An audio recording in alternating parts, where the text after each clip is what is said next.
Hello साथियों, कैसे हो आप सब। आशा करते हैं मस्त होगे, स्वस्थ होगे और पढ़ने में व्यस्त होगे। जैसा कि आप सभी लोगों को पता है, 17 मार्च 2024 का जो यूपीपीसीएस का प्रीलिम्स लगा हुआ है, उसकी आप लोगों की तैयारी अच्छी चल रही होगी। यूपीपीसीएस में ज्योग्राफी का बहुत अधिक महत्व है। ज्योग्राफी में लगभग 20 से 22 क्वेश्चन पूछे जा सकते हैं और इससे पहले ही पूछे जा चुके हैं। तो इसमें हम आज बात करेंगे आप लोगों से। ज्योग्राफी में बहुत महत्वपूर्ण टॉपिक है पर्वत चोटियाँ, घाटियाँ, हिमरेखा तथा हिमनद। इस पर हम चर्चा करेंगे और प्रीवियस ईयर में आए हुए क्वेश्चनों पर विस्तृत जानकारी आप लोग उपलब्ध कराएंगे और आशा करेंगे आप लोगों की परीक्षा में अधिक से अधिक क्वेश्चन सही हों, जिससे आप अपनी कट-ऑफ को पार कर सकें और मेंस लिखने में आप लोगों को मौका मिले और अपने माता पिता का सपना साकार करें। हम आप लोगों का टाइम ख़राब ना करते हुए अपने क्वेश्चनों की तरफ आगे बढ़ते हैं। ये देखिए, भारत की प्रमुख चोटियाँ। इसमें हमारी ये नंगा पर्वत है, बद्रीनाथ, नंदा देवी, गार्डविन ऑस्टिन, नीमगिरी, महेंद्रगिरी, ब्रह्मगिरी, अनाईमुडी, अगस्त्यमलाई, ये चोटियाँ दी हुई हैं। चलिए हम अपने पहले क्वेश्चन की तरफ आगे बढ़ते हैं। हमारा पहला क्वेश्चन है, निम्नलिखित इगमों पर विचार कीजिए। इसमें एक तरफ शिखर दी हुई है, दूसरी तरफ पर्वत दी हुई है। नामचा बरवा, गढ़वाल हिमालय, नंदा देवी, कुमाऊं हिमालय, नोकरेक, सिक्किम हिमालय। तो इसका राइट आंसर है ऑप्शन बी, केवल 2, यानी कि नंदा देवी कुमाऊं हिमालय में अवस्थित है। तो इसका ऑप्शन बी राइट आंसर है। नामचा बरवा पर्वत शिखर तिब्बत में अवस्थित है, जो चीन का विभाग है।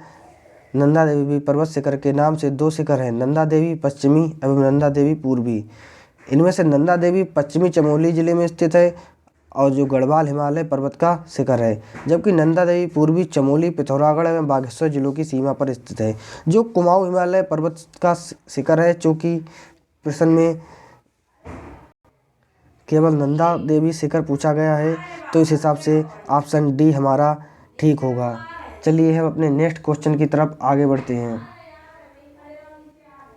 साथियों, अगला हमारा क्वेश्चन ये रहा स्क्रीन पर, माउंट एवरेस्ट कहाँ है। तो इसका राइट आंसर है ऑप्शन डी। जैसा कि आप लोग स्क्रीन पर भी देख पा रहे हैं, नेपाल। साथियों, स्क्रीन पर हमारा नेक्स्ट क्वेश्चन ये रहा, कौन सा सबसे ऊंचा पर्वत शिखर है। Mount Everest, Kanchenjunga, Lhotse, Makalu. तो इसका राइट आंसर है ऑप्शन ए, माउंट एवरेस्ट। साथियों, ये क्वेश्चन बहुत सी परीक्षाओं में पूछा जा चुका है, जैसे छत्तीसगढ़, एमपीपीसीएस, यूपीपीसीएस में। तो बात करते हैं साथियों, माउंट एवरेस्ट विश्व का सर्वोच्च पर्वत शिखर है। इसकी लगभग ऊंचाई 8,848 मीटर है और फीट में बात करें तो इसकी ऊंचाई है 29,028 फीट तथा नेपाल में स्थित है। वर्ष 2002 में नेपाल एवं चीन ने माउंट एवरेस्ट की आधिकारिक ऊंचाई 8,848.86 मीटर घोषित की थी। तो इसकी कितनी ऊंचाई है साथियों, 8,048 मीटर।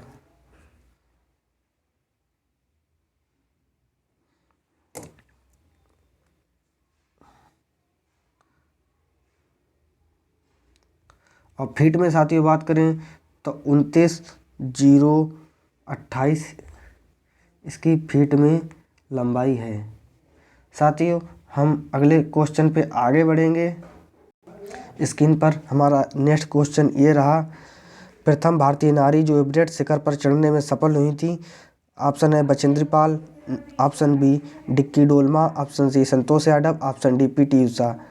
तो इसका राइट आंसर है ऑप्शन ए, बचेंद्री पाल। बचेंद्री पाल प्रथम भारतीय महिला हैं जिनको एवरेस्ट शिखर पर चढ़ने में वर्ष 1984 में सफलता प्राप्त हुई। साथियों, स्क्रीन पर हमारा अगला क्वेश्चन ये रहा, माउंट एवरेस्ट शिखर पर चढ़ने वाली पहली महिला थी जिनको Tabei, Caroline Mikkelsen, Valentina Tereshkova. Option D इनमें से कोई नहीं। तो इसका साथियों राइट आंसर है जुंको ताबेई। जुंको ताबेई एक जापानी पर्वतारोही हैं। इन्होंने 16 मई 1975 को माउंट एवरेस्ट को फतेह कर इतिहास दिया था तथा ऐसा करने वाली वह प्रथम महिला बन गई। ये 7 महाद्वीपों के सर्वोच्च शिखर पर चढ़ने वाली पहली महिला भी हैं। साथियों, स्क्रीन पर हमारा अगला क्वेश्चन ये रहा। 2 बार माउंट एवरेस्ट पर विजय प्राप्त करने वाली पहली पर्वतारोही हैं बचेंद्री पाल, चंद्रप्रभा इतवाल, जय छेत्री, संतोष यादव। तो इसका राइट आंसर है ऑप्शन डी, संतोष यादव। विश्व की सबसे ऊंची चोटी माउंट एवरेस्ट पर सर्वप्रथम 2 बार विजय प्राप्त करने वाली महिला पर्वतारोही संतोष यादव हैं। भारत की एवरेस्ट पर चलने वाली महिला भी यही हैं। ये कौन से नंबर की हैं? ये दूसरे नंबर की यानी कि सेकंड नंबर की हैं। क्या नाम इनका? संतोष यादव। स्क्रीन पर हमारा अगला क्वेश्चन है, एवरेस्ट पर चढ़ने वाली द्वितीय भारतीय महिला कौन सी हैं? तो बचेंद्री पाल, मधु यादव, संतोष यादव, सुनीता गोद्रा। तो इसका राइट आंसर है ऑप्शन सी, संतोष यादव, जैसा कि हम लोगों ने भी अपने पिछले क्वेश्चन में बात की थी। चलिए हम आगे बढ़ते हैं। स्क्रीन पर क्वेश्चन नंबर 8, भारत की सर्वोच्च पर्वत चोटी कौन सी है? K2, Godwin Austen, Kanchenjunga, Nanda Devi, Everest. ये क्वेश्चन आपकी यूपीपीसीएस, बीपीएससी और छोटे छोटे एग्जामों में बहुत बार पूछा जा चुका है, इसलिए ये क्वेश्चन बहुत ही इम्पोर्टेंट है साथियों, इसको आप लोग ध्यान रखिएगा। तो इसका राइट आंसर है ऑप्शन ए, K2, गार्डविन आस्टिन। भारत का सर्वोच्च पर्वत चोटी माउंट गार्डविन आस्टिन या K2 है। ये भारत के केंद्रशासित प्रदेश लद्दाख में है। इस क्षेत्र पर पाकिस्तान का अवैध कब्जा भी है। ये कौन सी श्रेणी में आता है? तो ये काराकोरम श्रेणी में आता है साथियों। ये इंपॉर्टेंट क्वेश्चन है, ध्यान रखिएगा। स्क्रीन पर ये रहा, भारतवर्ष की सबसे ऊंची चोटी कौन सी है? Everest, Siachen, K2, Kargil. तो इसका ऑप्शन सी राइट आंसर है। हमारा अगला क्वेश्चन ये रहा, भारत का सबसे ऊंचा पर्वत शिखर कौन सा है? Kanchenjunga, Makalu, Karakoram, mount Everest. तो इसका राइट आंसर है ऑप्शन ए, कंचनजंगा। हिमालय पर्वत श्रेणी के पर्वतों की ऊंचाइयों का जो है इसी प्रकार है। माउंट एवरेस्ट की लंबाई बात करें तो 8,848 मीटर है। ये कहाँ? नेपाल में है। और गार्डविन आस्टिन की बात करें तो इसकी लंबाई 8,611 मीटर है। कहाँ? भारत में है। कंचनजंगा की ऊंचाई 8,598 मीटर है। ये भारत में भी फैला हुआ है और नेपाल में भी है। और मकालू जो है 8,463 मीटर, ये नेपाल में है। गार्डविन आस्टिन भारत की सबसे ऊंची पर्वत चोटी है।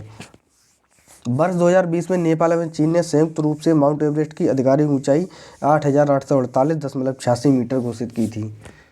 ये क्वेश्चन इम्पोर्टेंट है, आप लोग ध्यान रखिएगा साथियों, क्योंकि ये सुपर टाइट जो छोटी परीक्षा में तो पूछा ही जा सकता है। और यूपीपीसीएस जैसे पूछा जा चुका है, यूपीपीसीएस है, एमपीपीसीएस है, आरएएस में है, इसलिए आप लोग इसको बहुत ध्यान से करिएगा।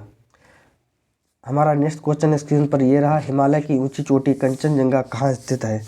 कश्मीर, नेपाल, सिक्किम, हिमाचल प्रदेश। तो इसका राइट आंसर है ऑप्शन बी और सी। इसमें से कोई सा भी हो सकता है, क्योंकि हमारा भारत में भी है और नेपाल में भी है, जैसा कि हमने इससे पहले क्वेश्चन में आप लोगों को बताया था।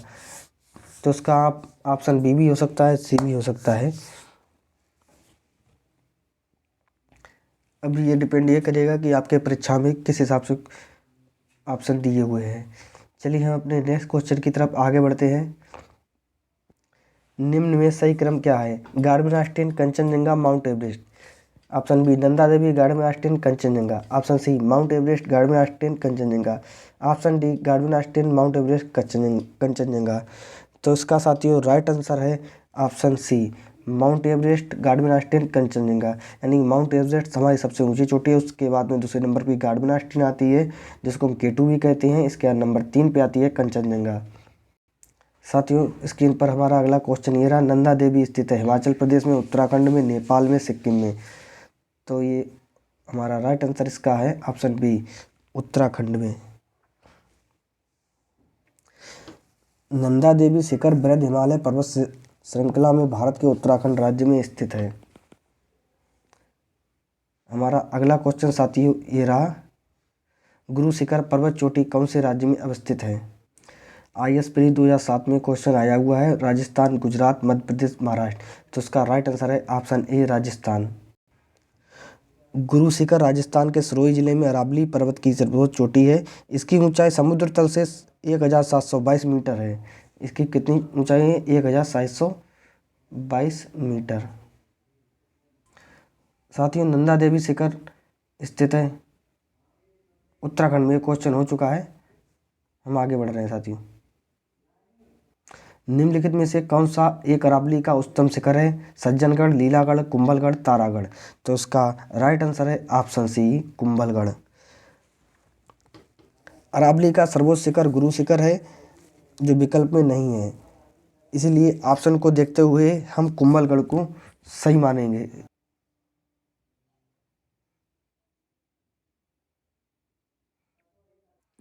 हमारा अगला क्वेश्चन स्क्रीन पर, निम्नलिखित पर्वत शिखरों में कौन सा एक पर्वत में अवस्थित नहीं है? गोसाई थान, कामेत, नंदा देवी, त्रिशूल।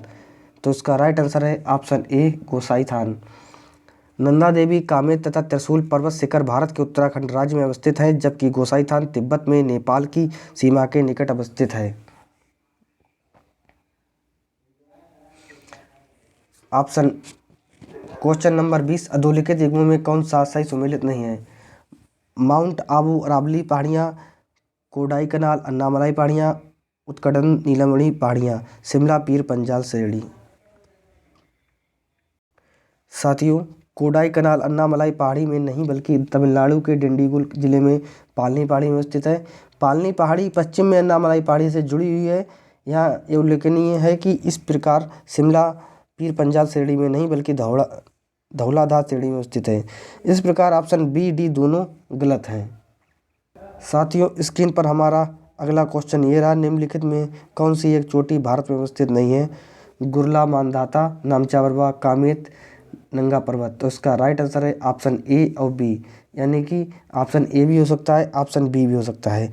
गुरला मांधाता पर्वत शिखर भारत में नहीं बल्कि पश्चिमी तिब्बत में नेपाल की उत्तर पश्चिम सीमा के निकट अवस्थित है। इसी प्रकार नामचा बरवा पर्वत चोटी भी अरुणाचल प्रदेश सीमा के निकट दक्षिण पूर्वी तिब्बत में अवस्थित है। इस प्रकार गुरला मांधाता और नामचा बरवा ये दोनों ही पर्वत शिखर भारत में अवस्थित नहीं है। कामेत या कामेत पर्वत उत्तराखंड के गढ़वाल क्षेत्र में तथा नंगा पर्वत भारत के जम्मू कश्मीर पाक अधित कश्मीर में स्थित है। इस प्रकार इस दोनों प्रश्न के दो विकल्प सही हैं।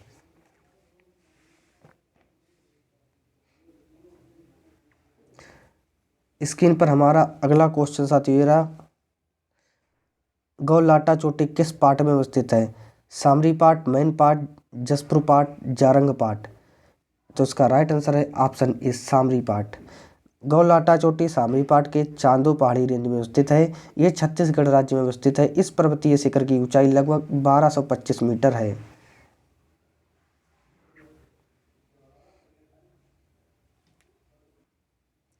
साथियों, स्क्रीन पर हमारा अगला क्वेश्चन ये रहा, सूची 1 को सूची 2 से मिलान करना है।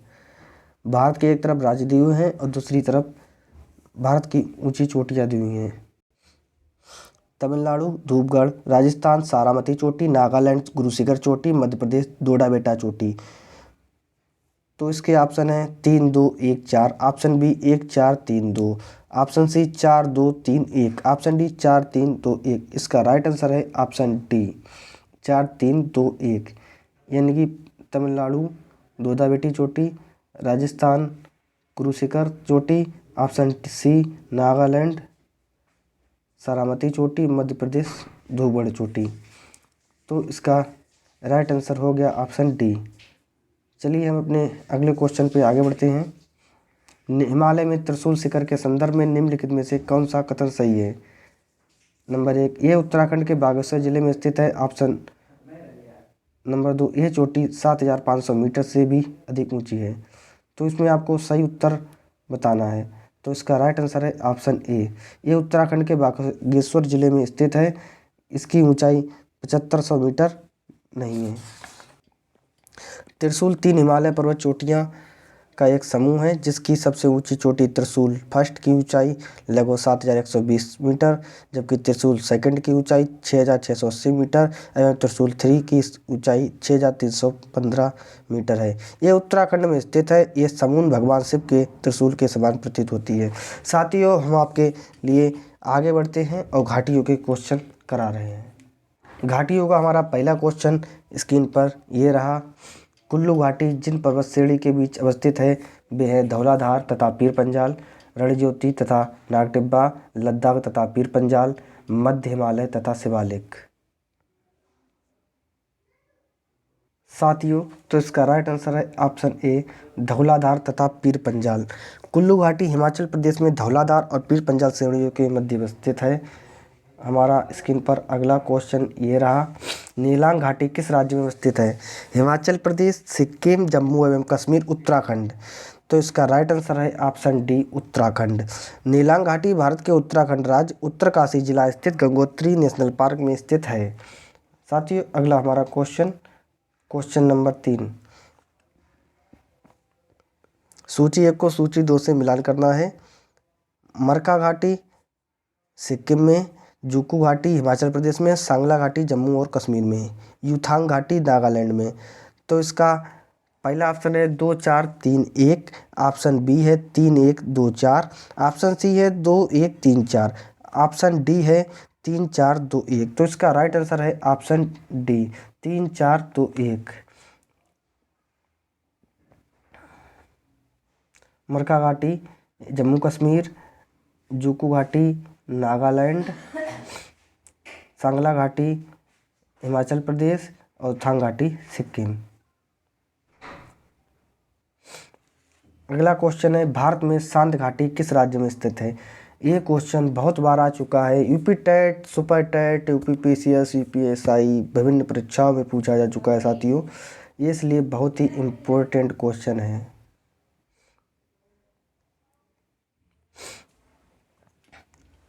तो इसका राइट आंसर है ऑप्शन बी, केरल।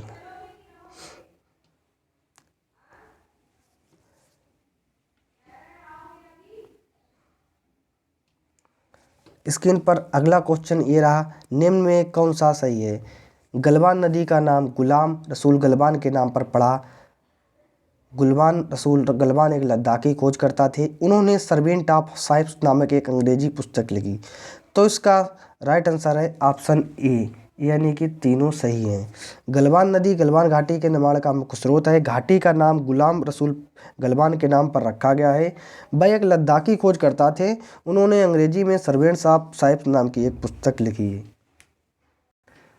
साथियों, हिमरेखा और हिमनद से क्वेश्चन आए हुए हैं। चलिए हम इनकी भी चर्चा कर लेते हैं। हिमालय में हिमरेखा निम्न के बीच होती है। 4300 से 6000 मीटर पूर्व में, ऑप्शन बी 4000 से 5800 मीटर पश्चिम में, ऑप्शन सी 4500 से 6000 मीटर पश्चिम में, या इनमें से कोई नहीं। बीपीएससी का, जैसे कि साथियों आप लोगों का TRE 3 का एग्ज़ाम भी है, तो बच्चे कहते हैं कि हमारा पेपर नहीं फंसा।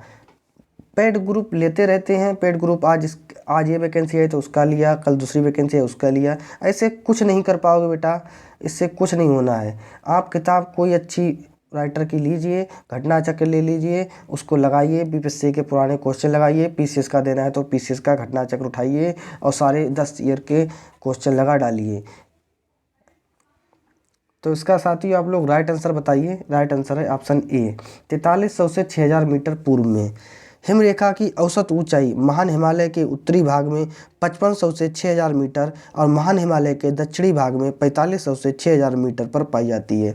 इसी प्रकार पश्चिमी हिमालय की औसत हिमरेखा 5800 मीटर पर तथा पूर्वी हिमालय में 4300 मीटर पर पाई जाती है। साथियों, हमारा अगला क्वेश्चन है, सियाचिन हिमनद कहाँ स्थित है? अक्साई चीन के पूर्व में, लेह के पूर्व में, गिलगिट के उत्तर में, नुब्रा घाटी के उत्तर में। तो इसका राइट आंसर है ऑप्शन डी, नुब्रा घाटी के उत्तर में। सियाचिन ग्लेशियर हिमनद अक्साई चीन के पश्चिम, गिलगिट के पूर्व, लेह के उत्तर तथा नुब्रा घाटी के उत्तर में स्थित है। ये भारत के केंद्र शासित प्रदेश लद्दाख में है। सियाचिन कहाँ है? लद्दाख में है साथियों। स्क्रीन पर अगला क्वेश्चन साथियों, इरा निम्न में कौन सा हिमनद सबसे बड़ा है? सियाचिन, बाल्टोरो, चोगोलुंगमा, ब्याफो। तो इसका राइट आंसर है ऑप्शन ए, सियाचिन।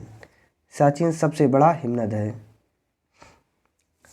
हमारा अगला क्वेश्चन ये रहा, सबसे बड़ा हिमनद निम्नलिखित में कौन है? कंचनजंगा, रुंडुन, गंगोत्री, केदारनाथ। तो ऑप्शन सी राइट आंसर है। गंगोत्री हिमनद 26 किलोमीटर, रुंडुन हिमनद 19 किलोमीटर, कंचनजंगा हिमनद 16 किलोमीटर, केदारनाथ हिमनद 14 किलोमीटर में फैला हुआ है। तो इस हिसाब से हमारा राइट आंसर साथियों गंगोत्री हो जाएगा। हमारा अगला क्वेश्चन है, निम्न में कौन सा विशालतम हिमनद है? ससानी, गंगोत्री, जेमू, सियाचिन। तो इसका राइट आंसर है ऑप्शन डी, सियाचिन। जैसे कि आप लोगों ने देखा है कितनी बार पूछा जा चुका है क्वेश्चन, तो इस हिसाब से ये क्वेश्चन बहुत इम्पोर्टेंट है। साथियों इम्पोर्टेंट कुछ नहीं होता है, जो अधिकतर ट्रेंड में चलता रहता है, परीक्षाओं में पूछा जाता है। आज यूपी में पूछा गया, उससे पहले और अन्य किसी परीक्षा में पूछा गया, तो वही छोटी परीक्षाओं में क्वेश्चन हूबहू उठा के रख देते हैं। इस हिसाब से हम अगर प्रीवियस ईयर क्वेश्चन परीक्षाओं में यूपी, जैसे यूपी का ले लिया, तो यूपी में जितने भी क्वेश्चन आए हुए हैं अधिकतर आप लगा लीजिए किसी भी ऑटोमेटिक बुक को, जैसे घटना चक्र हो गई है और भी मार्केट में बहुत सारी बुक आती हैं, तो उनको प्रीवियस ईयर क्वेश्चन की रिवीजन कर लीजिए, उनसे आपका बहुत ही आसानी से पेपर क्वालिफाई हो जाएगा।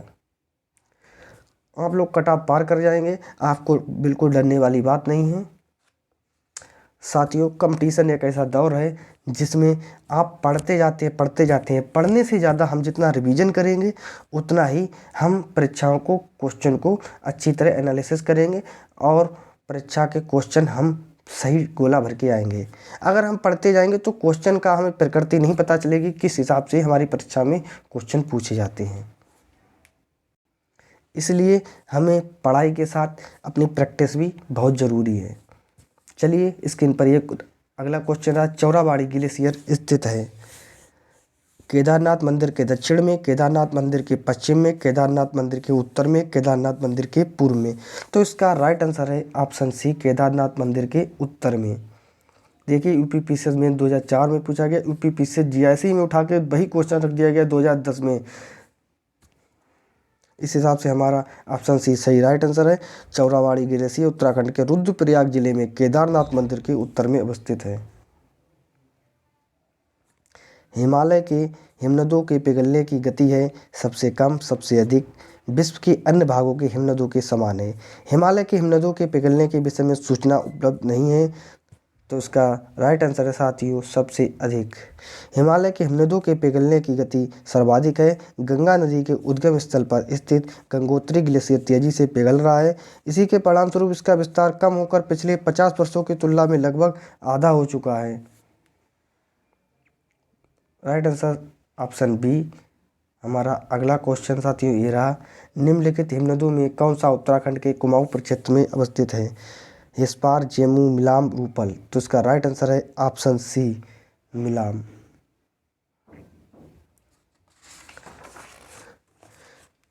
अगला क्वेश्चन हमारा स्क्रीन पर ये रहा, निम्नलिखित इग्मों पर विचार कीजिए। एक तरफ हिमनद दी हुई है और दूसरी तरफ नदी दी हुई है। तो बंदर पूछ की बात करें तो यमुना नदी, बारासिगरी चेनाब, मिलाम मंदाकिनी, सियाचिन नुब्रा, जेमू मानस। तो इसका राइट आंसर है ऑप्शन ए, 1, 2 और 4, यानी कि 1, 2 और 4। बंदरपूछ यमुना और दूसरा बारासिगरी चेनाब नदी पर है और चौथा हमारा सियाचिन कहाँ है? नुब्रा नदी पर है। साथ ही अगला क्वेश्चन हमारा ये रहा, निम्नलिखित हिमनद को उनकी लंबाई के घटते क्रम में सजाएं। ऑप्शन ए ब्याफो, हिस्पा, सोना पानी, बारासिगरी, Darrang द्रुंग। Option B hispa, Darrang द्रुंग, ब्याफो, सोना पानी, बारासिगरी। ऑप्शन सी हिस्पर, ब्याफो, द्रांग द्रुंग, सोना पानी, बारासिगरी। ऑप्शन डी ब्याफो, हिस्पर, बारासिगरी, सोना पानी, द्रांग द्रुंग। ये छत्तीसगढ़ में क्वेश्चन आया हुआ था, तो इसका राइट आंसर है ऑप्शन सी, हिस्पर सबसे बड़ा है, उससे बाद में ब्याफो, उसकी लंबाई उससे कम, द्रांगदुंग की उससे कम, सोना पानी उससे कम, बारासिगरी की उससे कम, यानी सबसे छोटा है बारासिगरी। साथियों हमारे क्वेश्चन लगभग 37-38 क्वेश्चन हमने आप लोगों को बताए हैं। ये क्वेश्चन बहुत ही इम्पोर्टेंट क्वेश्चन है। साथियों हम बात करेंगे हम अगले वीडियो में, जिसमें हम आप लोगों के लिए लेके आएंगे अन्य महत्वपूर्ण जो क्वेश्चन 10 सालों में पूछे जा चुके हैं, जिससे आप अपनी पढ़ाई को धार दे सकें और परीक्षा में क्वेश्चन आने पर सही गोला भर के आएँ। साथियों, हमें पढ़ाई तो करते रहनी चाहिए, लेकिन इसके साथ ही साथ हमें अपने व्यक्तित्व को भी निखारते रहना चाहिए। तो इसके लिए कुछ अलग से काम करने होते हैं जिससे हम अपनी पर्सनालिटी डेवलपमेंट कर सकें। साथियों, अपने गुणों को पहचानें। आप अपने आपके अंदर क्या गुण है, क्या गुण है, इसको एक डायरी बना लीजिए, इसमें एक नोट कर लीजिए क्या आपके पास क्या गुण है। कभी कभी हमें आजकल इंस्टाग्राम का ऐसा ट्रेंड चला है कि बच्चे इंस्टाग्राम देखते हैं तो 1 घंटे 2 घंटे पता ही नहीं चलता टाइम कब निकल गया। इंस्टाग्राम एक ऐसी बीमारी की तरह फैल चुकी है, शॉर्ट वीडियो लोग देखते हैं, टाइम ही नहीं पता चलता है, 1 घंटे 2 घंटे, लेकिन इतना टाइम बर्बाद हो रहा है कि जिसकी कुछ नुकसान हमें बहुत अधिक झेलने पड़ रहे हैं। लेकिन इसका पता हमें अभी नहीं पता चलेगा, जब समय बीत जाएगा तब हमें पता चलेगा। इसलिए साथियों, सोशल मीडिया का यूज़ कीजिए, लेकिन उसको अपने ऊपर हावी मत होने दीजिए। साथियों, तो अपने गुणों को पहचानें, उसकी सूची बनाएं। परिश्रम, विवेक, अध्यवसाय, लगन, उत्सुकता, पाकपता, जो भी आपकी शक्तियां हैं उसको चिंतन करें। चिंतन करने से इन गुणों की मात्राएं एवं संख्या बढ़ती जाएगी। साथियों, अपने गुण देखें ही देखें, इसके साथ ही अपने सहपाठी या साथ में कोई है उसके भी गुण देखें। किसी की कोई अवहेलना ना करें, ना आलोचना करें। हर व्यक्ति जो आपके परिवार, संस्था एवं कार्यालय में है उसकी अच्छाइयों पर नज़र डालें तथा उसको उसके गुणों की याद दिलाएं। आलोचना करना सरल है, किंतु प्रशंसा करने के लिए सकारात्मक चिंतन की आवश्यकता होगी। जैसा कि हम अगर हम बोलेंगे कि हम नकारात्मक वर्ड कुछ भी बोलते हैं तो हमें उसकी पिक्चर दिखाई देती है, तो उसी हिसाब से हमें किसी के सामने कभी नकारात्मक वर्ड बोलना ही नहीं चाहिए, क्योंकि वो हमारे दिमाग में छवि बन जाती है। वैसे जैसे कि कहते हैं चोरी मत करो, बुरा मत सुनो, जैसे ही हमने चोरी का शब्द नाम लिया तो वैसे ही चोरी का हमारे माइंड में ऑटोमेटिक पिक्चर बन जाती है। बुरा मत सुनो, बुरे चीज़ें कोई हमारे अंदर माइंड में पिक्चर बन जाती है, तो हमें वैसे ही विचार आएंगे। इसीलिए हमें अपनी ज़बान पर भी नहीं लाना चाहिए बुरे शब्द, क्योंकि बुरे शब्द जो होते हैं वो बुरे शब्द लाएंगे तो उसी की तरह हमारा दिमाग एक्टिवेट हो जाता है। साथियों, पढ़ाई के साथ साथ हमें सामाजिक कार्य भी करते रहने चाहिए, इसको भी नकारा नहीं जा सकता है, क्योंकि ये ज़िंदगी है। एक पेपर आपकी जीवन डिसाइड नहीं करेगा कि आप क्या बनेंगे। बहुत से हमारे देश में ऐसे लोग हैं जिसको सही से पढ़ना नहीं आता, लेकिन वे सफल व्यक्ति हैं, बिजनेसमैन बन गए, पत्रकार बन गए, कहीं ना कहीं कुछ ना कुछ बन गए। कोई ज़रूरी नहीं है कि आपको सरकारी नौकरी ही मिले तभी आप सफल होंगे। आप अपने अंदर कौशल विकसित कीजिए, कौशल का विकास होगा तभी आप कहीं ना कहीं अपना जीवन और अपने आसपास के लोगों का जीवन बेहतर कर पाएंगे। साथियों, हम लास्ट में यही चाहते हैं कि आप लोग सोशल मीडिया से अधिक दूरी बनाए रखें, क्योंकि इससे आपकी तैयारी में बाधा उत्पन्न होगी। क्योंकि शॉर्ट वीडियो में इतना ट्रेंड चला है कि कुछ बता नहीं सकते आप लोगों। साथियों, लोग देखते हैं, बच्चे भी देख रहे हैं। आजकल लोग शादियां कर रहे हैं, इसके बाद बात आती है एकल परिवार में रह रहे हैं, जहाँ बच्चों को माता पिता से ज़्यादा मोबाइल पाल रहा है। ये बताइए कि अगर बच्चे को मोबाइल पाल रहा है तो उसको गुण कहाँ से आएंगे। पहले पुराने समय में दादा दादी, चाचा चाची, काफ़ी लोग हुआ करते थे परिवार में, तो हमें कहानियों के माध्यम से अच्छी अच्छी शिक्षा देते थे। लेकिन आज हमारे बच्चे मोबाइल की शॉर्ट वीडियो देख देख के इतने बिगड़ रहे हैं। इसके बाद में यही खामियाजा हमें 2-4 साल नहीं, जब हमारी उम्र निकल जाएगी, बच्चे बड़े होंगे, उस तब भुगतना पड़ेगा। इसलिए साथियों, अपने बच्चों को कम से कम मोबाइल दीजिए और बच्चों को सामाजिक माहौल में डालने का प्रयास कीजिए, क्योंकि शॉर्ट वीडियो में जो छपरी टाइप के लोग होते हैं वो पता नहीं उटपटांग चीज़ क्या क्या डालते रहते हैं, उनको उससे मज़ा आता है। लेकिन अपने बच्चों को आप लोग सामाजिकता के साथ साथ बताना भी ज़रूरी है कि समझ विकसित कीजिए कि क्या गलत है क्या सही है। साथियों, अंत में हम आपसे विदा लेना चाहते हैं। आप लोग अगर ऐसे ही वीडियो चाहते हैं तो कमेंट बॉक्स में ज़रूर बताइए। चलिए, धन्यवाद। जय हिंद, जय भारत।